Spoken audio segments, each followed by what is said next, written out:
Follow us on Facebook at Off Script with Super E Podcast. Also follow us on Twitter at offscriptpod_1.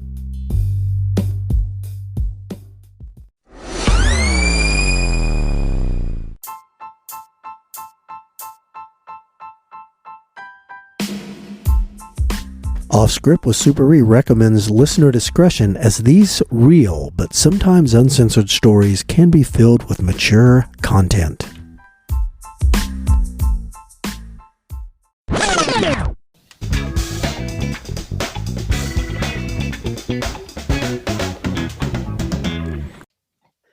Hello, everybody. Jay here. Still under the weather, but still pushing through our show. As you can tell, we sometimes will record more than one in a day because it's tough to get all of us together sometimes. But here we are. A-Train.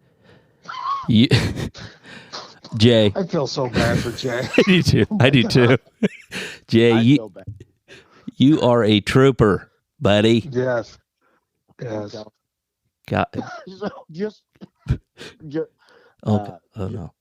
Just for the record, I don't know if I told you guys, during the last recording of the last episode, I had to mute myself and A-Train, not A-Train, but because Super E, your stories are anything but boring, but I actually fell asleep during it, so I can't wait to go back and listen to it. Right. Yeah, it'll be like a surprise. Yeah. It will. Okay. It will. Well, we're gonna let Ernie tell us a tale, and little you need Super E, A-Train. Darn it, Super E. And Come on, Grandpa. Little Jay can lay his head back down and go back to sleep. His little baby doll head. Little Jay is still flat on his little back, looking straight up. Oh my God. Okay. Yes. And my dog's downstairs going nuts, so I'm gonna have to mute. There's some guy that's running for local office putting a big sign in my yard right now. So Okay. Well, take care of that, and then lay back down. Super E. Yes. Tell us a tale. All right. Well, I'm going to tell you a tale about my partners, the Jim and Jim guys.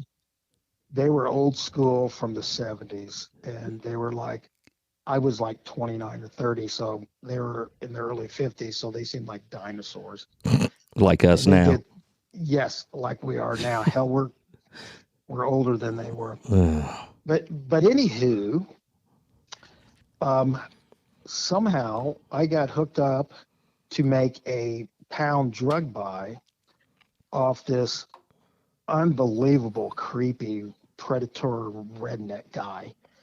You know, he looked like the guy you would see Chris Hansen come walking into a kitchen and say, "Hey, take a seat." I mean, he was creepy. Okay. And then I had met him through an informant, and he gave me his phone number, said, "Hey, call me, if you need that pound of weed." Okay. And then he goes, "However, make sure it's a safe spot, and if I see anything like this, a police car, anything, I'm going to be gone because I ain't taking any chances." I'm like, all right. So we set it up, try to figure out where we're going to do it at to make him feel safe. And it was going to be down there at the McDonald's on the south side of town there. Okay. And the deal, all I was going to have to do was jump in his truck, or jump into his truck, get up, and he's going to hand me a pound of weed. I was going to hand him about $1,000 because that's how much it was then. And out the door I go. And then my partners, Jim and Jim, they would follow him a little bit, get him stopped about a mile down the road, arrest him on the buy bust. That's what you call it when you arrest him right after the deal. Get our money back, which would be marked, so they could say, "Hey, this is our money. We got the dope." Mm-hmm. Kind of make it a closed and shut case. Mm-hmm. So, we kind of make our little plan. We've got about 3 police officers in uniform cars to back us up. So I called the guy on the phone, and he says, meet me at the McDonald's. But remember, if we see any type of police, we get the hell out of there. Don't take any chances. I'm like, right on. So, okay, remember, this is the early 90s, and I'm rocking my mullet in the free world. And on this buy, I'm going shirtless because I had something that resembled abs and pecs that were non-droopy. And so I'm sporting no shirt, Nice. tight jeans, work boots. I'm just living my best life. Oh, yeah. I got the visual right in my head. Yeah. So I go down to the McDonald's, and it's like 5 minutes before he's supposed to get there.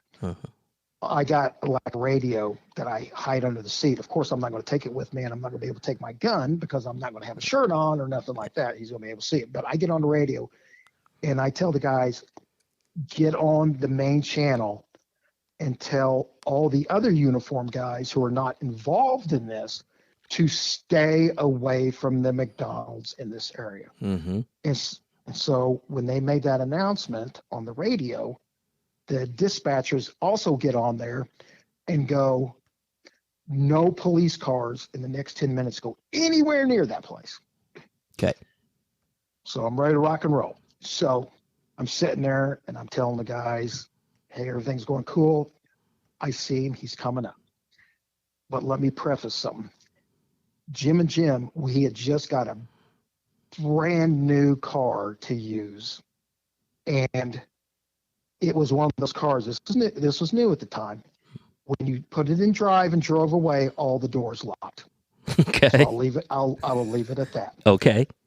So the guy shows up, and he is in a little K car, and instead of his truck, he's in his K car. So I wander over. As I'm wandering over there, I see a police car turn the corner about 90 miles an hour, squealing its tires, pulls directly across the street from us at the Waffle House because this officer was late for lunch.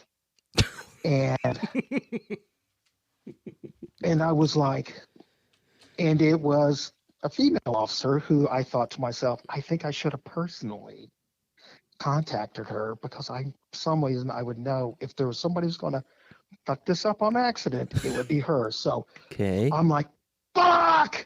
And then he turns around and goes, holy shit, it's the police. He looks at me and goes, get in the car. Now remember, the transmitting devices we had back then are very archaic. Right. And they have batteries in it. And when it heats up certain parts of your body, and then it fails to transmit. Right. So nobody could hear me. I decide, instead of saying, okay, I can't, don't want to get in your car, don't want to go anywhere else, I just jumped in the car. He goes, let's get out of here. I look down, and he's got this great big, I guess it was like some sort of 9mm. Okay. It's right next to him. Okay. And I'm like, okay, I don't have one of those, but he does. And it's like locked and ready to go. And he even says, he goes, thank God I brought this. It's locked and ready to go. And I'm like, fuck. And I'm saying, I know I'm 5 feet from my backup, so there's no way they can hear me. Hopefully they can be smart enough to see where I'm at. That was asking too much. And so he backs up and takes off in that K car, and we zip down a road. I'm just going to say it was Bethel Avenue. Gives people idea. Yeah. And he's zipping along. And I'm trying to. Wait a minute, yeah. Jay, are you throwing up? What's happening? No, I'm unmuting for a second here. Okay. Did you say you're in a K car? He was in a sweet K car. Okay. And that will come up in part of this conversation that saved me. Okay. And let's be honest with our listeners. You weren't zipping anywhere. In a K car. No. I had a K car. They were zippy. I swear. Especially if they had the turbo. Time out. Did Super E just say that he had a K car at one time? Yes. Yes, he did. Wow. Yeah. It was a fantastic car. You couldn't get it stuck in the snow. He has just lost a lot of cred Jay? Actually, that was my wife at the time. Owned the car. Okay. Yes, I still had the Furies and the big Chrysler 300s and all that. Okay. All right, so we are zipping in his turbo K car down the road, and I'm discreetly looking around. I don't see in my backup, and then he makes a sudden left turn where we kind of go on two wheels, like we're running from somebody, even though nobody's behind us. I'm like, he's escaping nobody, and we zip into the granaries. That gives you guys an idea where I'm at. Mm-hmm. We zip into the granaries, and we're in this great big gravel parking lot. And I'm like, holy shit, these guys aren't going to know where I'm at. Mm-hmm. And so, and I know my transmitting device, it isn't transmitting. However, it is burning. So, the guy's like, do I smell bacon? No, you smell testicles. And because that shit was burning. And then, so I kind of had my, roll down my window, and I had like a baseball hat on the, I had it on the side, stuck in my pocket, but I had it on top of the car to use for, like I was trying to wave it where he couldn't see me. Right. And then he's holding up the gun, and he goes, do you got the money? And I'm like, yeah, I got the money, man. No need for the gun. And, he's just like, you can't take any chances, and he's got that gun right fucking there. And so I'm waving my hat around. Yeah, I got the money. Yeah, I got the money. Then I think I got to stall to get some time. So this is where this comes in. I said, hey, these K cars, aren't there engines in sideways? And he goes, they sure are. And he goes, would you like to look at it? I go, yes, I would. And he goes, I'll explain to you how a sideways engine works. And I was like, oh, thanks, Bill Nye, the science guy, because I need time for my two boneheaded partners to find me. So we're out. He pops the hood. We're looking in the engine. Luckily, he kept the gun in the car. So now, he's no longer holding the gun. He put it back in the seat. I then hear the roaring of an engine. I can't see it because the weeds are real tall. Mm-hmm. All of a sudden, I see my two partners, Jim and Jim. God bless them. They came racing up, and they slammed on their brakes. They come skidding to a stop about 20 feet from us. Oh, God. And I go, who are those guys? And right side, I go, who are those guys? They tried to get out of the car. They forgot about the locking mechanism. They can't figure out how to get out the car. And Jim, who's on the passenger side, he's holding up his gun at the passenger window, pointing at it, motioning for us to get down, pointing at us with the gun. And I go, who are those guys? He goes, I think they're cops. And that's when I go, not very good ones. And I start dying laughing. And so finally, I was getting ready for the guy to go for the gun. Yeah. Luckily, what he saw in front of him was so stupid and entertaining that these guys are fighting. Oh, I thought they were going to rip the doors off to try to get out. They're rolling down the windows. Finally, they figure out how to get the doors open. They feel so stupid and they're so mad. They come running up, grab the poor guy, and then one of them grabs me, and I go, hey guys, I'm glad you're able to figure out how to open a door like my 5-year-old kid probably would be able to. That made them mad. Oh yeah. Because they grab me, throw me in the car, and then they lock the door. They cuff me, throw me in the car, and then they turn on country music, and they know I hate that. So the country music is blasting. Oh man. So they run over and grab our guy, and they ask for the uniform cars. They come and they take me away and everything. But the funny thing about it was, this harks back to the episode we just did where Jay passed out and fell asleep through. Yeah. I think he's sleeping now. Yeah. I know. He also had a big briefcase in the back seat. Okay. And as soon as they opened that, they're thinking, they get the pound of dope, and then they see this gigantic, more like a suitcase. They're thinking, oh, there's more dope in this. They fling that open, and what do they see? These giant dildos with cranks on them and shit. and the guy there, the drug dealer, marijuana guy, he looks at that stuff and he looks at them. He goes, "Those aren't for me. Those are for my girlfriend. I use them on my girlfriend. Nobody uses on me." And they're like, "Yeah, Oh right." As they say, Is- "Yeah, you use them on your girlfriend, right?" And here's the thing: they were stained. Oh my They- God. Yes. Oh dear God. Yes. You don't think his girlfriend is that 400 plus No, pound prostitute? Do you? So No. Well- I think that her standards would be above this hillbilly, because he had, he was one of those guys that one eye looked one way, the other eye looked the other. And it was like looking up at the sky. There was a little inbred incestuous thing in that. Okay, you could just kind of tell. So, Yes. I bet the listeners wonder, just like I do, so what, everybody in our town carries their dildos around in briefcases? What the? I don't know what's going on with that. What is that all about? I don't know. Huh. Okay. And the Interesting. thing is, can't they make them realistic size? And some of us get it. Oh, look here. Here's a super E-sized. Yeah, little. Yeah, with the tears from crying for afterwards. Yeah, that's what the stains were. Tears. Yes, exactly. Okay, Oh. so Jim and Jim, old school, old timer guys, they couldn't figure out that newfangled car. How to get the doors open. They couldn't figure that. It was a 1993, whatever it was, and they were tapping on inside of those car windows with their gun. "You better get down. I got this gun right here." That's funny. That is funny. You don't see stuff like that on TV, do you? The cops are always so cool, and everything works out just right all the time, doesn't it? Yes, and that, you know what, that little thing would be even too goofy for Reno 911. Yeah, that's kind of what it sounded like. You got Lieutenant Dangle in the car, and Yes, exactly. But it was a good story that made me laugh watching them. It's a good story, and I'm glad it ended safely for you, Yes. Super E.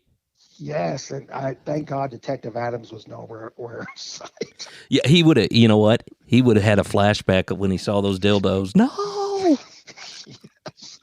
Oh, Yes. dear God. Okay. Oh my God. Let's check on Jay. Jay, you okay, buddy? Oh God. I had to unmute again. Yeah, dildo case. Okay. So you were awake through most of that one. I caught most of that one.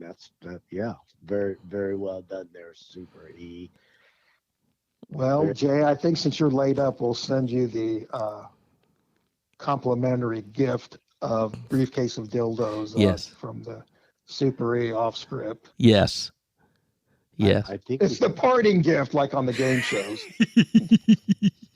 we do have the logo coffee cups. Maybe we get the logo dildo. Oh yeah. And they come in a handy briefcase.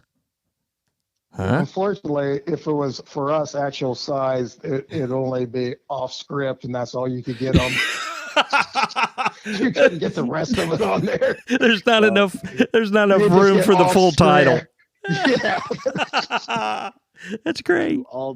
To all the people, all the guys out there who have a significant other who says, "Oh, yours is just fine." Yeah. This is a lesson. Remember, they don't sell 3-inch dildos. No, they don't. They do not. Not. Oh God. Yours is fine. The big ones hurt. Yes, exactly. That would hurt. Yeah, that. Yes. Your feelings. That would hurt your feelings. Yeah. Yeah. Yeah, I remember Sam Kinison did that joke. He was Yes. he was talking and he was holding the mic and he goes, "Oh, my girlfriend says, oh, I don't like him. I don't like him when they're big." She goes, "It really hurts." And he just dropped the mic. God rest his soul. Yeah, God rest his soul. Oh man. Well, that was another fantastic story, Super E. Thank you. And Jay, in your phlegm-infested voice, won't you take us out? Out. There you go. I'll help you out, Jay. Everybody, thanks for listening. We're out.